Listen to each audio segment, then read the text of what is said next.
Okay, once again, this is Batang Malabon 4D. So, nahiwa ko na siya, nakat, pero promise, hindi ko pa siya binubuksan. Kasi gusto ko kasama ko kayo kung paano ko to i-open. Yan. So, ready na tayo. Okay? Ready, set, go. Ito. Ngayon ko pa lang siya i-open. Kasama kayo. Okay? Ready, set, go. What's inside the box?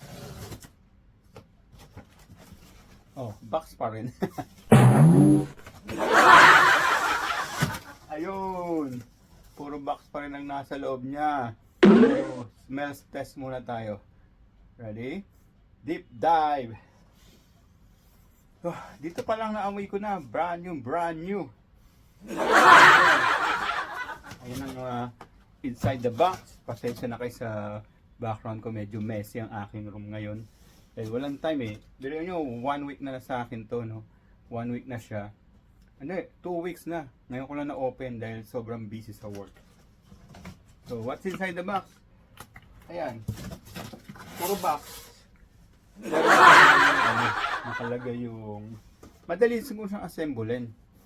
Okay? Madali lang siyang assemblein kasi nakalagay niya may mga pangalan sa cymbal pad, accessories, module, cymbal pads, yan yung mga bilog-bilog na pinapalong gano'n kung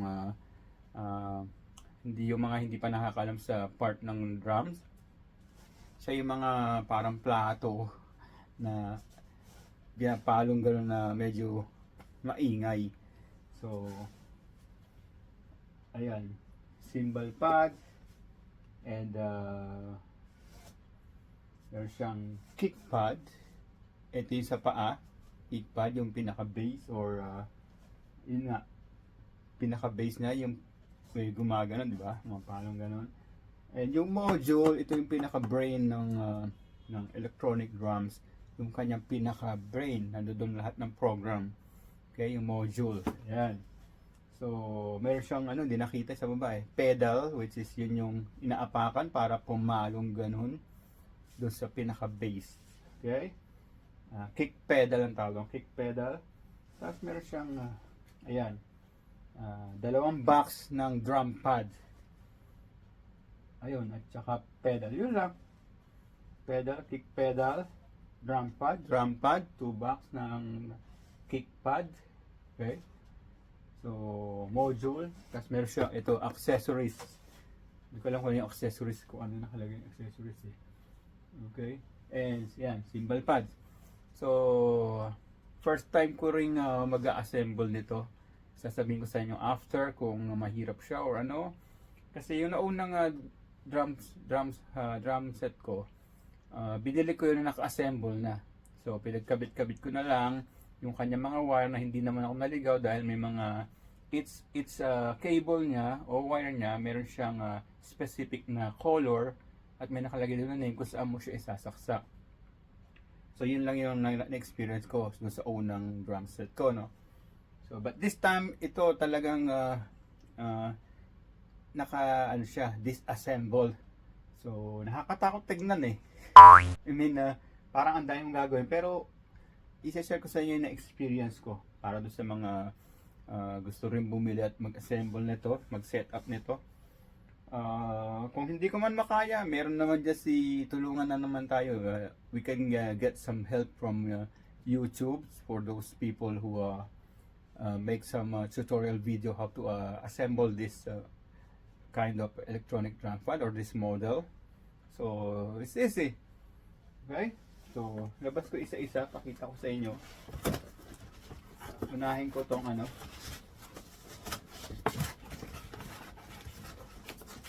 Ayan bagong bago. Naka-seal. Ayan, cymbal pad. Diba? Cymbal pad. And the hope. Accessories. Ayan, accessories. Hindi ko alam kung ano laman yan. So, papakita ko sa inyo yung video kung ano-ano yan. Ayan, module. Siguro dalawang video itong gagawin ko kasi yung isa papakita ko lahat sa inyo na nahiwa-hiwalay tapos the next video, may box pa yata sa loob. And this is medyo malaki. Ito yung kick pad. Okay. So, ilang box na sa loob? 1, 2, 3, 4, 5, 6, 7, 8, 9. Meron pa sa loob na box pala. Tingnan ko kung ano yun. Ito ang pinaka-importante. Ito ang cataracts. So, mga hindi nakakaalam nung cataracts. Hindi ito yung sa mata, cataract. No, ito yata yung tinatawag na yung sa Avengers. Sa Thor. Yung pinaka or Avengers. Ito yung pinag-aagawan nila, inaagaw nila kay Thanos. Okay. Yan, joke lang. Alisin mo natin yung cataract. Okay, and again, ito yung pedal. So, i-open ko siya isa-isa. Gagawin ko siya ng video. And this is the kick pedal. Walang S. Pedal lang. Walang S. Okay. Ito mabigat. Okay, the drum pad. And then, after the drum pad, kung nasa room ko meron pa rin siyang another drum pad. So, ito yung 2 box na sinasabi ko. 2 boxes of drum pad. Ito yung pinakamahaba. Hindi ko alam kung ano to, kung tawag dito. Styro. Meron siyang styro sa loob. So, ito yung pinakamabigat, tsaka mahaba. Parang nasa, siya, hindi naman kabigat, mga 2 kilo lang. Or 2.5 kilo. Ito yung drum stand. Ito yung kanyang mga tubo-tubo na ganon. So, hanapin natin kung paano siya binubuo. Sana pinabuo ko na. Pinadeliver ko rito. Hindi pa ako nahirapan. Anyway, gagawin ko to ng i-open ko isa kung ano laman niya. Para naman ma-clear natin kung ano siya. At madali kayong easy to assemble. I think ito yung magiging video ko for part 1. Okay. Tingnan natin sa part 2. Okay, this is Batang Malabon 4D. Balikan ko kayo. Okay, ayusin ko lang to. See you later! Wow! Okay, welcome back sa aking YouTube channel, Batang Malabon 4D. Please don't forget to like, subscribe, share, and hit the notification. Eto na. Siyempre, kinakat ko na yung mga tape niya para madali natin ipakita kasi ilang ito, 9 pieces ng ng accessories. So para magka-idea kayo what's inside the box, pati na yung box na nasa loob nitong box. Parang ang gulo puro box. Anyway, ito natin sa cymbal pad. Ito yung kanina pinakita ko sa inyo, cymbal pad. What inside the box, everything. Kakaroon tayo ng smell test and inhale, dive. Talagang bago, brand new. So, ito ang cymbal pad. Ayan. So, ano yan? Naka-plastic. So, ganito yan. Ayan, yung parang plato niya. Diba? So, naka-plastic lock. For sure, after yung mag-unbox o assemble to, napakaraming kalat. So, tatlo siya sa loob. 1, 2, 3. 3 na sa loob niyan. So, para sa hi-hat, crash, at saka ride. I-explain ko na lang sa inyo kung ano-ano yung mga yon. Magkakaroon ako ng tutorial pag naka-assemble na. Tutorial, no? Kala mo professional na na drummer. So, ayan. Ay, may promise nga pala ako sa inyo kung paano ako naging drummer. So, ngayon ko na ba sasabihin, ngayon ko na kwento, mahaba to Mamaya na lang, abangay. Okay? Kasi ang dami nito mamaya. Okay, so, yun na yung cymbal. Okay. And ito medyo mabigat. Okay. Ito yung drum stand. So what's inside the box? The box. What's inside the box? Ayan. Brand new yan. So ayan. Ito yung mga tubo-tubo niya. Ayan. Hindi ko malabas kasi dikit-dikit. Basta ayan yung mga tubo-tubo niya. So, makikita niyo yan pag na-assemble ko na. Ayan, napakaraming tubo, napakaraming nuts. Okay. Ito yung box ng drum stand. Para saan kaya to? Siguro para sumistand. Okay, and then ito, napakita ko na ba ito? Hindi pa. Ito yung kick pad. What's inside? Ano yung kick pad na yan? So, ito yan, nasa loob. Isang piraso siya. So, ano yung kick pad? Ilabas natin para hindi lumaba ang video. Ayan yung kick pad, yung pinaka-base. Okay, kita nyo naman ha. Guarantee yan na na brand new, naka-plastic. Okay, hindi ko na maibalik. Anyway, yan. So, i-mine nyo na, mine. Mine kick pad. Then, ito naman is pedal. So, di natin, dalawa kasi ang pedal nito, isa pa ay naapakan. Isa para doon sa kick pad, sa bass, at isa para doon sa hi-hat. Yung hi-hat yung tumataas-taas na ganun. Okay, ito yung box niya. Ito, para sa hi-hat to kasi ano siya, basic na ano. Ayan yung pad nga, yan yung pad. Kick pedal pala, pedal. Nakatatak yung pangalan niya, Alesis. Hindi na naka-indicate kung turbo o nitro, okay? So, siguro pwede siyang gamitin sa kahit anong model ng Alesis. Either turbo or nitro kasi sinasaksak na naman to eh. So, yan ang pedal para sa hi-hat. Ibig sabihin yung inaapakan. Ito isa. Ito na yon para sa bass. Kick pedal ulit. Dapat nilagay nila kick pedal 1, kick pedal 2. Pero pag madali naman i-identify ko ano din dahil mas malaki at mas maraming aning-aning ang kick pedal. Ayan, kick pedal siya. Pero first time ko nakakita ng pedal na ano eh. Parang plastic yung mga bass na ano. Parang di ko alam, parang madali mabali pag ganito. Siguro dapat palitan mo lang talaga, bibili ka ng galagang pedal. Ito plastic eh, ito plastic. So yun. Okay, matitesting natin yan.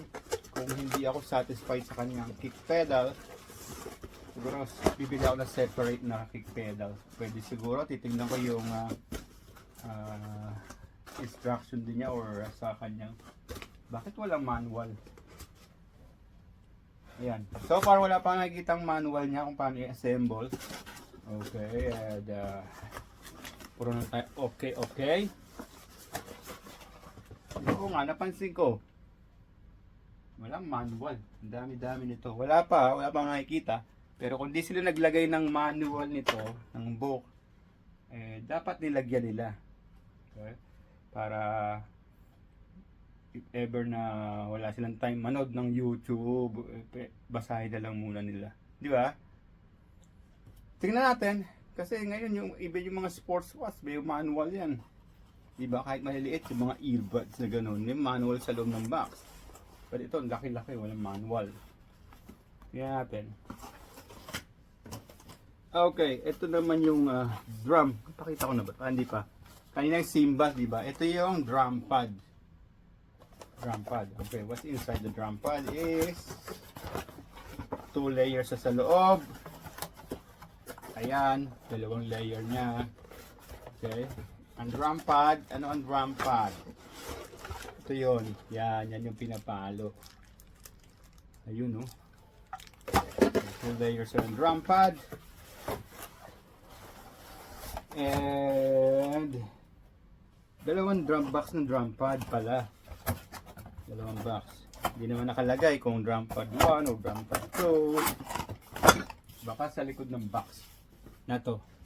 Pero naka-specific na ano. Pero wala naman ako napansin. Wala ako napansin nakalagay. Picture lang.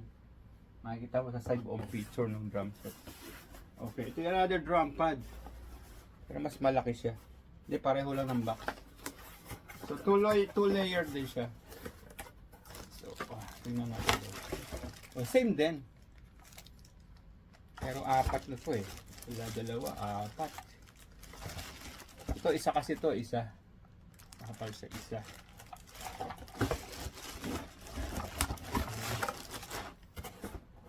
Yan. So, apat. Kaya pala, ano siya, 8 piece. And then, last but not the least, ito yung accessories. Ay, hindi pa. Hindi pa ito yung last. Meron pang isa. Isang box. Yung pinaka-brain, yung pinaka-kanyang utak. So, ito yung accessories. What's inside? Ang accessories. Wala. Wait lang. Ayan. Meron siyang free na drumstick. So, drumstick niya, or plain lang, walang design, walang pangalan na nakalagay na Alesis. And, walang size, kung anong size. May mga sizes kasi to. Usually, ang ginagamit ko noon dati, no, pareho lang yun. Ang ginagamit ko is dalawa. So, I think, tawag doon 2B. And 7A o A7 like that. So ang 2B kasi o B2 is mabilog, malaki, medyo heavy. Ginagamit ko yung pag nag-aano kami yung Battle of the Band. So ito kasi parang sa grip ko, hindi ko siya gamay, sa grip ko yung 7A. Hindi ko siya gamay, pero yung ginagamit sa video ko ngayon 7A yun eh. Nasasanay na rin ako. Okay, so may free ano. Thank you Alesis. May free siyang drumstick. And ito. Sabi ko na nga ba, hindi mo mawala to, di ba? Nandito yung kanyang Alesis Nitro drum module. Sa module ito yan. Ayan kanyang manual. So, talaga, imposible naman hindi magkaroon, di ba? Masyado naman ako mainipin. Hindi tayo makabayaan ng Alesis. Ayan ang accessories niya. Grabe. Ayan, ang daming accessories. So, dyan yung mga wire niya, wire. Katakot-takot na wire. Katakot-takot na nuts and bolts. Andyan siya. And ito yung charger pala, yung charger. So ano yung charger niya inside? So ang charger niya yan, para lang charger na cellphone. Bilo nyo mo, ang laki nitong ito unit na to, ito lang yung charger niya. Parang cellphone lang. So ang charger niya is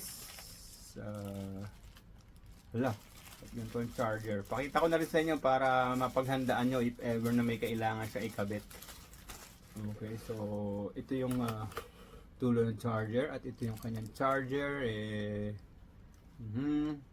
So paano siya? Hindi ko alam. Okay. Push daw, push. Push and what? Okay, push and what? Push and what? Paano? Anyway, titingnan ko yung yung kasi parang kulang ganun lang paano ko siya di ba? So pag-aralan ko siya kung bakit gabi saksakan niya. Parang ang iksi paano ko i-charge siya, iksi dyan di ba? Ito parang lang siya, small na bakal na hindi ko maintindihan na yan. Paano? May nakalagay siyang push tulak, di ba? So, mamaya tignan ko siya yan. Kaya kailangan ng manual. Dahil na-confuse ako doon. First time ko nakakita ng Dahil yung isang model niya, hindi naman ganito yung charger Baka may ano siya, may for sure to meron merong extender to or something. Ayan, ang kanyang mga cable na grabe, napakarami. Ano ba ito pinasok ko? I-assemble ko pa siya. Abutin yata akong 3 oras dito. Ito, sabi ko na nga ba masyado na ako mainipin Dapat ito lang cool. Hindi tayo pababayaan ng Alesis. Basta binili mo yung kanyang product, i-assemble mo na lang at isasaksak mo. So, ayan. Ito yung sasaksakan niya. Ayan, yan. Parang ganyan type ang kanyang saksakan, So, dito sa bansa ko ngayon, hindi ganito naka-ready yung saksakan ko. Pero, good naman at meron akong adapter nito ng ganito. Pero kung wala akong adapter, patay tayo dyan, hindi ko siya matetesting. Okay. Pero, but, hindi pa tapos. Sabi sa inyo, hindi tayo pababayaan ng Alesis. Okay, hindi po niya tayo pababayaan po. Eto na, nilagyan niya syempre ng adapter. Slide mo ngayon to doon sa kanina. Magiging ganyan siya. Kung ganyan yung mga saksakan mo. At kung hindi naman ganito yung saksakan mo, kailangan mo ng dalawahan lang na ganito. Pwede mo siyang palitan. Masyadong high blood Okay? Ayan. Kinabahan ako sa ito na Alexis. And one more box, syempre. Saan yung nito? Yung box nito. Hindi ko na sana ilagay. Nalito na ako. Ayan, dito pala sa accessories. One more box tayo. Ako pala. One more box at humaba na yung aking video. Abuti na ng 30 minutes. Ang haba. Ito na yung pinaka-module. Yung pinaka-brain niya. So, ayan ang module. Ayan. Ano ka na pinaka-utak. Nandyan lahat ng control, ng settings. Nandyan lahat. Okay? So, magiging part 3 itong aking video yata. May part 2 or part 2. Sana tapusin nyo. So, ayan, i-assemble ko na siya. Pero sorry, ang haba ng aking video, ang haba niya. Sasabihin ko na rin sa inyo kung paano ako naging drummer. At sasabihin ko rin sa part 2, sa umpisa pa lang. Okay, so bata pa ako, mahilig na ako mag-drums. Pag nakakarinig ako ng music, mas una kong nadidinig yung drums kaysa do sa ibang instrument, kaysa do sa kanta. So hindi ko alam bakit, basta yun lang yung nakaka-attract sa akin agad pag may narinig akong song. Drums agad yung napapansin ko. Tapos during those times, siyempre medyo expensive yung mga acoustic drums, wala pa namang e-drums noon at maingay, although nag-asa ko sa parents ko na nung teenager na ako, pero small boy pa lang ako, parang ability ko na yun na pagka nakarinig ako ng drum set, ng music is drum agad napapansin ko, tas alam ko agad kung ano yung kasi ilang pieces lang yung drums set, yung 8, di ba? Alam ko agad kung ano yung pinapalo ng drummer. So ginagawa ko, kumukuha ko minsan ng basahan or something na magde-divide sa 8 pieces, like kunyari ito papel dito yung snare niya, or tapos yung dalawang bilog niya rito, magkaiba ng sound yun, tsaka yung sa baba gagawa uli ako ng kahit sa hindi circle na shape, kahit ano lang, basta nagre-represent na ito yung 1, 2, and 3. Tapos ito yung dalawang pinapalo. So, pag nakarinig ako ng bata akong ganyan, may hawak lang ako, hindi ko alam kung anong stick yon, whatever, na kung ano yung mahanap ko na minsan na spoon and fork lang, ganyan, okay? Spoon or stick. So, alam ko kung ano yung inaano. So, nag-teenager ako, nag-try ako mag-ask sa parents ko na drum set, but siyempre medyo hindi kami ganun kayaman. So, depressed ako kasi hindi ako maibili nun. Tapos sa school namin, nagkaroon ng parang sa country ko kasi meron kami tinatawag na rondalya band sa high school. And nag-join ako doon. Pero ano, although nagagamit ko yung drums, pero hindi nila kailangan ng drummer those times. Meron ng drummer na marunong talaga. Bata rin. Ka-age ko rin, syempre, ka-batch ko. Nakilala ko nga yun eh. And so, pinabili lang ako ng guitar. Kasi yun ang available na position or pwesto, guitar. So, nagpamili ako sa parents ko ng guitar. Yun, kaya niya ako ibili. Although marunong na ako mag-guitar noon dahil meron akong friend na bata rin na marunong siya mag-guitar. At yung parents ko nagigitara din. So, but, nung dumating ako roon, iba yung mga pinapaaral sa aking guitar. Yung do, re, mi sa guitar, do, re, mi, hindi So, hindi ako ganun interest, nag-give up ako sa rondalia na yan. So, lumaki na, lumaki. So, naging trabaho ko tungkol sa exercise, ganyan. Naisip ko na gusto ko bumili ngayon ng drums, kaya ko na siyang bilhin. Pero for exercise purpose, dahil gumagana yung both arm mo, both legs, gumagana siya. Tapos, for relaxation ko, kasi nag-divide yung isip mo sa ilang piraso. And nakikinig ka, parang nag-iisip ka, pinapakinggan mo. Ayun, hanggang nagkaroon ako ng tinuturuan na band drummer siya ng isang popular band sa country ko. Hindi ko kung sino sa part ko na sasabihin. Okay, so ayun. Nagda-drums ako sa bahay. So low tech pa no, wala pa mga internet. Tandaan no. So cassette tape, i-rewind, papakinggan ko, rewind, tapos sinusundan ko siya. Wala pang YouTube na may mga drumless na no. And wala pang YouTube na madali mong pag-aralan yung drums na makita ka lang ng how to play this song. So it's very easy. But during my time, there's no YouTube. So what you do is listen talaga. Listen or makakabili ka ng tab lecture, kung tawagin. But bihira ang maglabas noon. May mabili ka man, malabo yung photocopy niya or Xerox copy. So hindi ako nagdepende doon. Mas nagdepende ako sa ganyan. Tapos hanggang one day may mga neighbor pala ako na nagbaband although sa church nila. So sila sa akin, nausap nila ako na pwedeng parang relaxation, gawa kami ng music, tapos sama-sama kami every weekend hanggang nabuo yung band namin. Yan. So sa part 2 ko nakukumpletuhin kasi ang haba na ng aking 30 minutes na ba ako lang manood.